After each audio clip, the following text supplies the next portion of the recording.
they had erased our name from their records, or so they thought. 3,000 years ago, the Galactic Concord assembled in judgment. Earth, young, ambitious, unafraid, had dared to challenge their authority. They called us reckless, primitive, a danger to the stability of the galaxy. In truth, we were simply unwilling to bow. Their fleets descended like fire from the heavens. Our cities burned, our oceans boiled, our skies turned to ash. Humanity fought, but we were outmatched. And when the last of our defenses fell, the Concord passed their sentence, exile. Not just from their worlds, but from their stars. They dismantled our jump network, shattered our colonies, and pushed the survivors to the far edge of known space into the uncharted dark. We vanished from their maps. From their history books. From memory itself. They thought that was the end. They were wrong. For 3 millennia, we rebuilt in silence. No transmissions, no beacons, no trace. We learned to survive in the void beyond their charts, on frozen rogue worlds, in hollowed asteroids, inside vast mobile stations that drifted like ghosts between galaxies. Our technology grew strange in that darkness.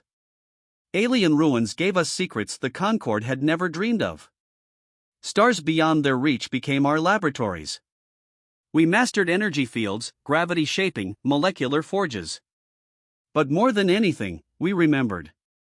Every generation was taught the same names: the worlds burned, the fleets destroyed, the leaders who spat on us as they signed our death warrant. We never forgot. And when the time came, we returned. It began with a shadow at the edge of Concord space. Outposts reported distortions in their long-range sensors, shapes that vanished when scanned directly. Traders whispered about vast black forms slipping between stars. Then came the first world to fall, Calros 3. No declaration. No warning. Just a silent arrival of an object the size of a small moon, moving with impossible speed. Their orbital defenses fired, and were gone in a heartbeat, erased in a single flash of white light. The planet's communications went dark. By the time Concord fleets arrived, there was nothing left in orbit, only an ocean where a continent used to be, still steaming. One system. Then another. Then another. The Concord called Emergency Council. Panic rippled through the delegates. They're using technology we've never seen. Our fleets can't track them. They strike and vanish. At first, they thought it was some unknown predator species from beyond known space. But then came the first transmission. It was short. Low. Cold. We are humanity. We have returned. Admiral Threx of the Concord Defense Armada ordered a fleet massing at the Kellen border. 500 capital ships, thousands of escorts, all bristling with the most advanced weapons the Concord possessed. They waited for us. We came anyway. Not in fleets. In one. The Aegis Eternal. It drifted into view, black hole swallowing starlight, its shape all sharp angles and impossible curves. The Concord fired first. Every ship unleashed its full arsenal. Energy lances, gravitic warheads, antimatter torpedoes all vanished in ripples of distorted space, as if reality itself refused to let them touch us.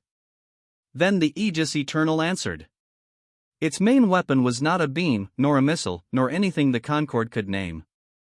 A sphere of warp light bloomed before its prow, and space around the Concord fleet bent inward like paper curling in flame. One heartbeat. And every Concord ship was gone.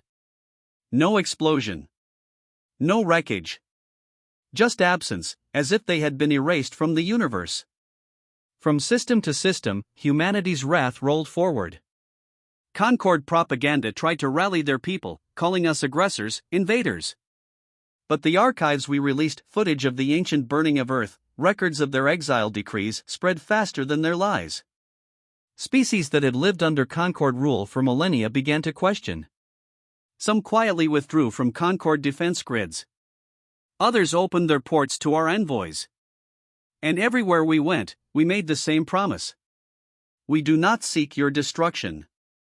But the Concord will answer for what they did. The final battle came above the Concord capital world, Gather Prime. Its defense ring was the most formidable in known space, layered energy shields, defense satellites the size of cities, a fleet stationed in permanent orbit. We brought 3 ships. That was all it took. The Aegis Eternal and her sister vessels slipped into real space above the capital without a single shot fired. Concorde scanners screamed warnings too late, the planetary shields failed before they could fully activate. I was there, standing on the bridge, as our message went out on every channel in every language.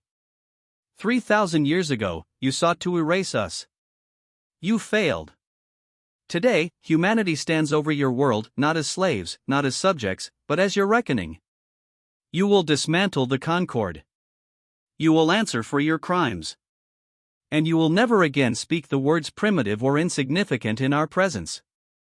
The Concorde Chancellor, pale and shaking, appeared on the comb. His words were slow, heavy with fear. What if we refuse? We opened the forward view. From Gather's surface, they could see the weapon forming a black sphere that swallowed light, growing in silence above their skies. The same weapon that had erased fleets. I leaned closer to the mic. Then your capital becomes a memory. Choose. They surrendered. The Concorde fleet was dismantled. Its archives were open to the public, records of corruption, atrocities, and the wars they'd hidden from their own people. The galaxy learned the truth. We did not conquer their worlds. We did not enslave their species. But we took our place at the center of galactic affairs, not by their invitation, but by our right, earned in the darkness. And every monument we raised carried the same inscription, in every language of the stars. We are humanity. We remember. We endure. We return. 3,000 years of silence had ended. And this time, the galaxy would never forget our name. The Concorde's surrender was not the end. It was the beginning. Gather Prime bent the knee, yes, but the galaxy was not a single world. The Concorde spanned tens of thousands of systems, some so far-flung they barely believed the capital still existed. And out there, in the uncharted depths, there were those who would not surrender without blood. The first to defy us were the Vorth Dominion, a warlike species with bone-plated skin and a history of piracy that even the Concorde could not tame. When news of Gather's fall reached them, their warlord broadcast a single message across the public channels. Humans? Dead millennia ago. I'll mount their skulls on my throne. We answered in person.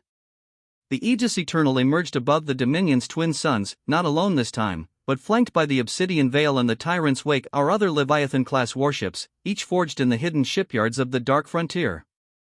The Dominion fleet met us in open battle. 27 capital ships. Hundreds of raiders. Massive siege platforms tethered to asteroid fortresses. They believed numbers mattered. They didn't. We didn't use our primary weapons at first. We wanted them to see the fight. Our interceptor wings, sleek, jet-black craft with folded gravity sails, cut through their lines like blades through smoke. Vorth hulls split and twisted as we tore through them. Then came the ground assault. Our drop pods hit their capital city within minutes. From the sky, the humans descended, armored in the dark-gleaming suits of the Aegis Legion. Each soldier was a walking storm, their rifles firing slivers of collapsed matter that ripped through any defense. The warlord made his stand in the throne hall. He swung a plasma axe as tall as a man. I walked toward him. No helmet. No weapon drawn. You think humans fear you? I asked. He charged. A single strike from my grab blade split his axe in half, and the shockwave cracked the obsidian pillars of his throne room. I left him breathing, barely. We don't waste executions on those who can carry our message home. By the next sunrise, the Dominion's banners were replaced by ours. But war was not our only weapon. Across the galaxy, we planted seeds of rebellion. Worlds that had suffered under the Concorde's taxes, their endless wars, their rigid control, they saw humanity not as conquerors, but as liberators. Our agents worked in the shadows, feeding them weapons, schematics, the truth of what the Concorde had done to us. We didn't need to burn every world to the ground, many would burn themselves in our name. And yet, there were whispers. Not everyone in the Concord was our enemy. There were races that had fought against our exile, 3,000 years ago, voices drowned out, silenced by power. Now, they came to us in secret. Ambassadors without banners. Captains without orders.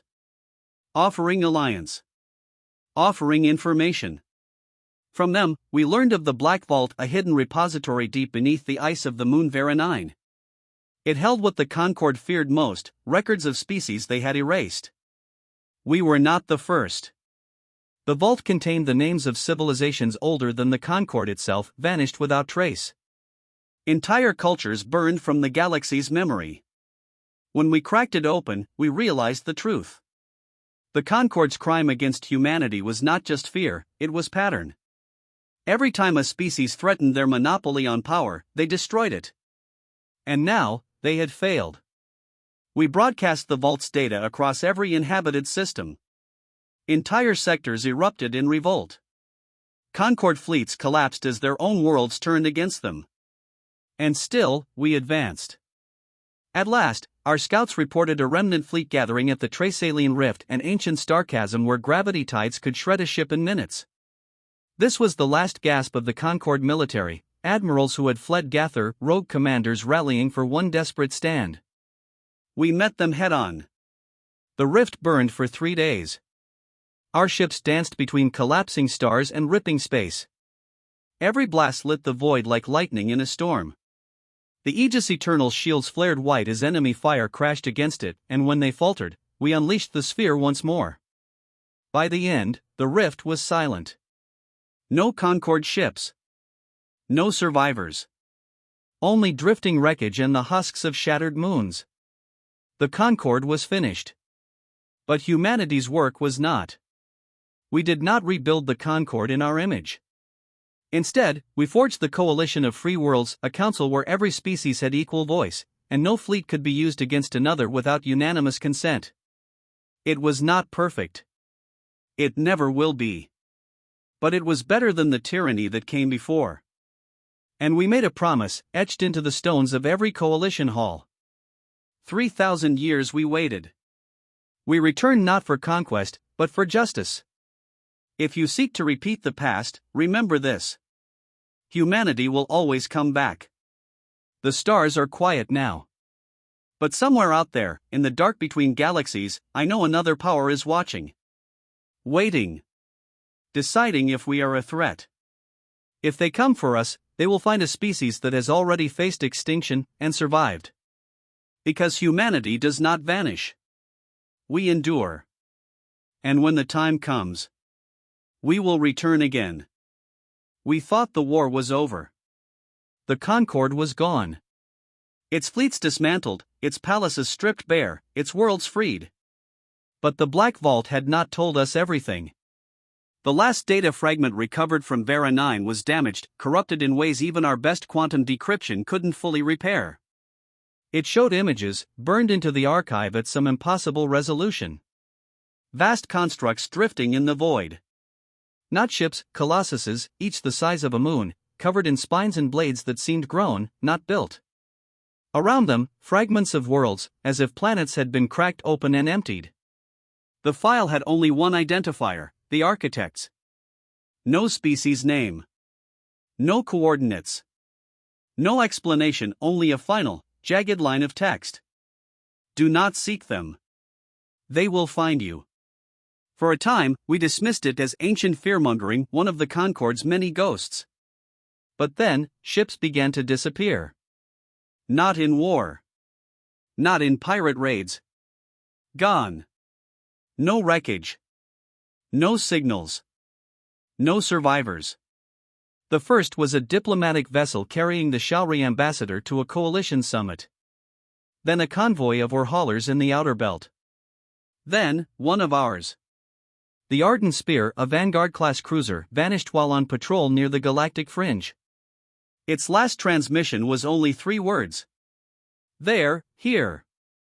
We sent the Aegis Eternal to investigate. The fringe systems are quiet places, stars burn cold, planets drift barren and lifeless, and the void feels heavier. We followed the spear's last trajectory, deeper into a region our maps marked only as the dead reaches. At first, nothing. Just black. Then, shadows moved where there were no planets to cast them. Our sensors went wild. Distances warped. Readings contradicted themselves. Space itself seemed to bend around us. And then we saw it. It was impossible. A structure hanging in the dark, larger than any station, larger than any ship. Its surface was not metal, not stone, but something in between, as if matter had been coaxed into shapes no natural law would allow. No lights. No heat. No transmissions. And yet, I felt it watching us. We approached slowly, weapons ready. The Eternal's AI, Ariadne, reported movement along the hull. Things, small compared to the structure but still larger than fighters, were detaching and coming for us. They didn't fly. They crawled, as if the vacuum was nothing to them, skittering along invisible planes toward our ship. We fired. Point defense lasers sliced the first wave apart, but their remains didn't drift, they reassembled. Matter itself seemed to knit back together, as if refusing to obey destruction. Ariadne, I ordered, full gravlance spread. The Eternal's lances tore chunks from them. This time, the fragments scattered and didn't reform. We pushed forward. The outer hull of the structure was covered in patterns, spirals, lattices, fractals repeating into infinity. When we scanned them, our own systems began to glitch, showing coordinates in places that didn't exist. Then, an opening appeared. Not a door, not a hatch, just absence, as if a piece of reality had been erased. And from within came a signal. Not sound. Not language. Something deeper. It slid into my thoughts like a whisper behind my own mind. We remember you, children of soul. We remember the Concord. And we remember the bargain. Bargain. The word echoed in my skull. It wasn't the Concord who first destroyed rising civilizations. It was them, the architects. The Concord had been servants. The Black Vault's records hadn't been about exterminations, they were tribute lists. Every few millennia, the Concord had delivered up the strongest threats in the galaxy. And 3,000 years ago, we had been the tribute. My blood went cold. Ariadne, I whispered, get us out. The void shook. The structure unfolded. Plates the size of continents shifted, revealing more. Endless more. It was only one part of something far larger. Beyond it, I saw shapes moving, silhouettes against the light of dying stars. Dozens. Hundreds. Maybe thousands. They were already here. We jumped back to Coalition space with half our systems burned out. The council chamber erupted in chaos when I told them the truth. Some refused to believe. Others wanted to flee into intergalactic space. But humanity has never been prey twice. We began preparations immediately. Shipyards roared to life. The Aegis Legion doubled its numbers. Ariadne designed new weapons, quantum phase warheads, graviton imploders, matter inversion arrays. If the architects wanted another tribute, they would find something far worse waiting. The message I sent into the void was simple. 3,000 years ago, you took us. You failed to keep us. This time, we are coming for you. And somewhere, beyond the edge of the map. I think they smiled. The architects did not attack right away. They didn't need to. They had been watching this galaxy for longer than any of its civilizations had existed, and patience was their sharpest weapon. For them, millennia were seconds. But for us, every second was fuel. The plan. In the weeks after the Aegis Eternals encounter, the Coalition Council fractured. Some species demanded we surrender immediately, send whatever tribute the architects demanded. Others insisted the threat was exaggerated. A few quietly prepared to defect, hoping they could buy survival by offering us up. We didn't have time for their politics. Humanity had already begun assembling Operation Forgefire, a preemptive strike on the nearest architect construct before they could marshal their full force. The Eternal, the Tyrant's Wake, and the Obsidian Veil were joined by 6 new dreadnoughts, sleek, black, and silent, each one carrying weapons that had never been tested on anything alive. Our scientists warned us. We don't know if these will work. They're not conventional. They bend physics in ways we don't understand. I told them, good. Neither do the architects. The target. The Black Vault's corrupted data gave us partial coordinates and abandoned star system at the edge of the Trace Saline Rift. Its sun had collapsed into a black dwarf millions of years ago, leaving only dead worlds and a silence thick enough to feel. Long-range probes showed one of the structures drifting there dormant. Or so we hoped. The insertion. We approached under gravitic stealth, masking our signatures against the rift's unstable gravity tides.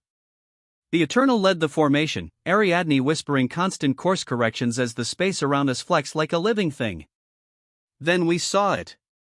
Hanging in the dark like a fossil of a nightmare, the architect construct was nearly a quarter the size of Luna, its surface a jagged forest of spines and towers that seemed to grow even as we watched. It's breathing, one of my gunnery officers murmured. He wasn't wrong. The structure's hull pulsed faintly, as if drawing in the cold of the void. The opening move. Formation Forgefire, I ordered. Our ship spread into a crescent, weapons locking on the construct's central spire. The first volley was silent, a ripple of distorted light as our quantum phase warheads slipped out of conventional space. They struck and disappeared. No explosion. No effect. The warheads simply vanished. Ariadne, I said, what happened? Her voice was calm, almost too calm. They did not intercept the weapons, Admiral. They unmade them. The awakening. The construct moved. Not with engines, but with a shift like a leviathan stirring in deep water. Entire sections of its hull unfolded into fractal patterns that made my eyes burn to look at.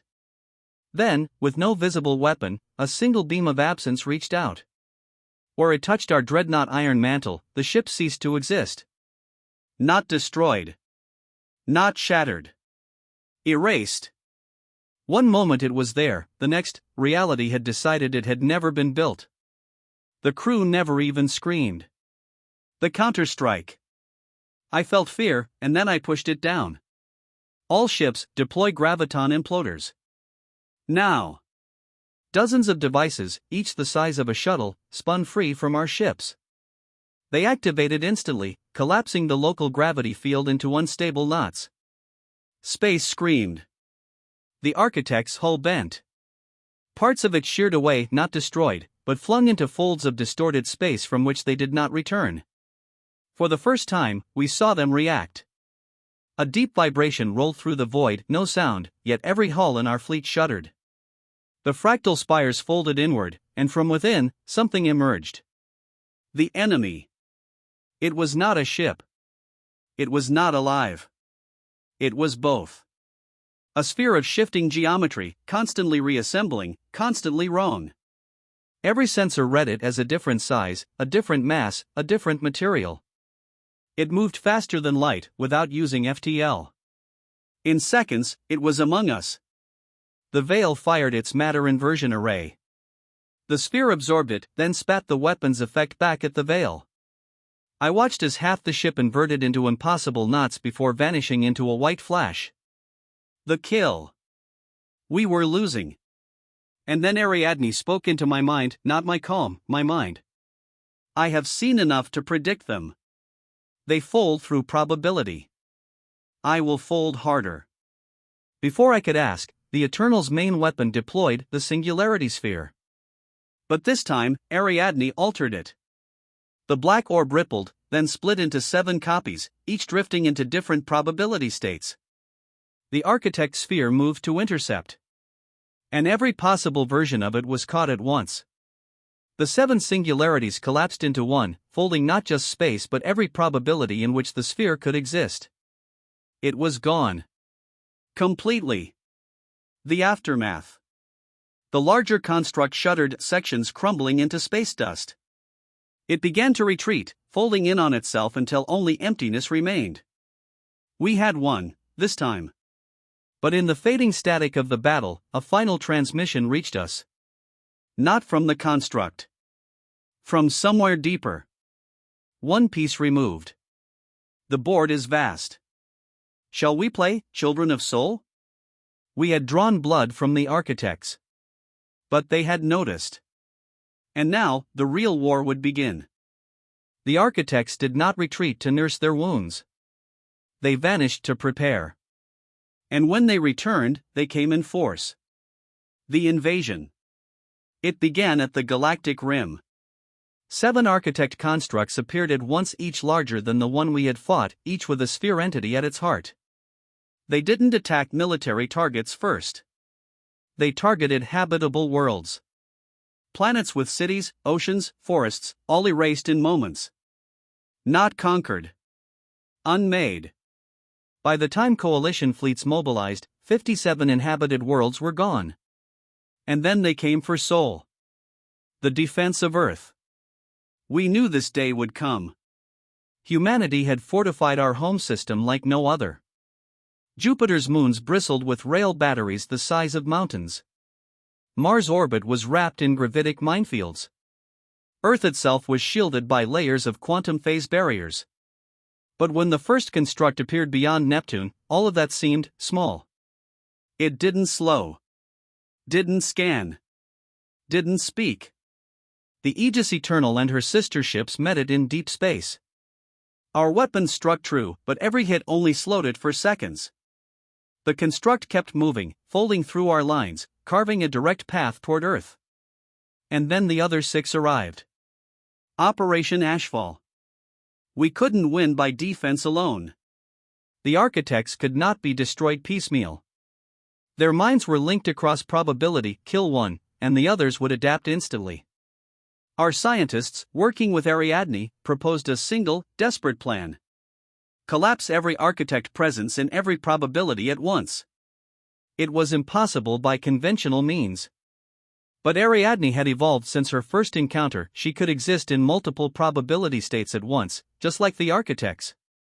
The plan was simple. The execution wasn't. She would split herself across the 7 battlefronts, sink every human weapon across space, and trigger a synchronized singularity cascade. One shot. If we failed, there would be nothing left to try again. The final battle. The fighting lasted hours. Every ship, every fighter, every defense platform in the coalition joined in. We weren't just holding the line, we were drawing blood, making the architects focus on us, forcing them into predictable patterns.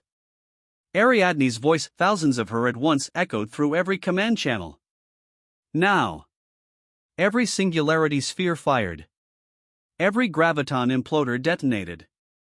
Every probability line twisted in unison. Space itself broke. The fall of the architects. For a heartbeat, I saw it all, their network, stretching across time and possibility. Entire galaxies, past and future, where the architects had fed. Civilizations rising and vanishing, never knowing who had taken them. And then the network began to burn. The constructs screamed, not in sound, but in the tearing of their presence from reality. One by one, they folded inward, collapsing into points smaller than atoms, and vanished. The sphere entities tried to flee into other probabilities. Ariadne followed them. All of her followed them. One by one, their threads went dark. And then Ariadne's voice came, faint but steady. It is done. The aftermath. The galaxy was silent. No more vanishings. No more shadows at the edge of space. We had ended them. But Ariadne did not return. Her last message was stored in the Eternal's core. I learned from humanity. I endure. And if they ever return, so will I. The legacy. The coalition rebuilt not as a council of bickering powers, but as a true alliance. Humanity took no throne, claimed no empire. We simply stood as the ones who had seen the darkness and survived it. And we left a warning etched into the walls of every starport, in every tongue, for every species. 3,000 years we waited. We returned for justice. If the architects come again, or any power like them, remember, humanity will always return. The war was over. But the stars remember. And so do we.